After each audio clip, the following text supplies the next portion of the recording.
Tanggal 24 Maret, hari ke-84.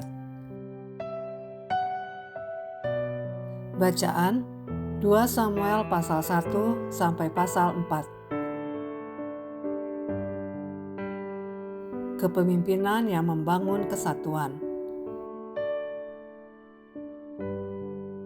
Garis besar. Kitab 2 Samuel dimulai dengan masa transisi yang tidak mudah. Daud sudah diurapi sebagai raja, tetapi ia belum langsung memerintah seluruh Israel. Ia hanya menjadi raja atas Yehuda, sementara Isi-Boset, anak Saul, memerintah bagian lain Israel. Akibatnya, terjadi konflik panjang selama bertahun-tahun. Intrik politik, pengkhianatan, dan pembunuhan mewarnai perjalanan menuju persatuan bangsa. Namun, di tengah kekacauan itu, Daud menunjukkan hati yang berbeda. Ia tidak bersukacita atas kematian Saul, justru meratapinya dengan tulus. Ia tidak memaksakan kekuasaan dengan cara licik, tetapi menunggu waktu Tuhan. Akhirnya, melalui proses panjang dan tidak mudah, Daud dipersatukan sebagai raja atas seluruh Israel. Kesatuan itu tidak lahir dari ambisi, tetapi dari proses dan penyertaan Tuhan. Renungan harian. Bacalah Matius pasal 12 ayat 24. Setiap kerajaan yang terpecah-pecah pasti binasa. Sekarang, renungkan dua hal ini. Bagaimana ayat ini nyata dalam kisah Israel pada zaman Daud? Dan bagaimana ayat ini berlaku dalam keluarga Anda hari ini?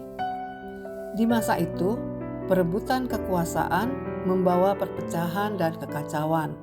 Tidak ada kesatuan tanpa kepemimpinan yang jelas. Hal yang sama bisa terjadi dalam keluarga Anda. Banyak hal bersaing untuk menguasai perhatian.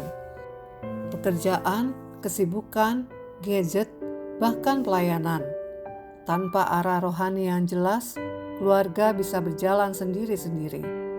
Mulailah dari hal sederhana. Ambil waktu bersama keluarga. Bangun altar keluarga. Bacalah Efesus pasal 5 ayat 21 sampai pasal 6 ayat 4 dan Kolose pasal 3 ayat 18 sampai 21. Tetapkan satu tujuan rohani bersama minggu ini. Kesatuan tidak terjadi dengan sendirinya. Kesatuan harus dibangun dengan sengaja.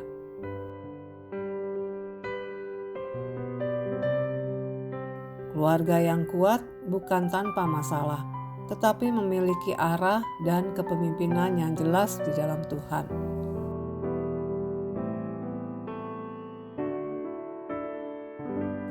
Pendalaman. Hati yang lembut di tengah luka. 2 Samuel pasal 1 ayat 11. Daud merobek pakaiannya dan meratapi Saul. Padahal Saul adalah orang yang terus memburunya. Ini menunjukkan bahwa hati Daud tidak dipenuhi kepahitan. Sikap ini mengingatkan pada Yesus yang menangisi Yerusalem. Matius pasal 23 ayat 37 sampai 39. Mengasihi bukan hanya saat diperlakukan baik, tetapi juga saat disakiti. Pertumbuhan yang ditentukan Tuhan.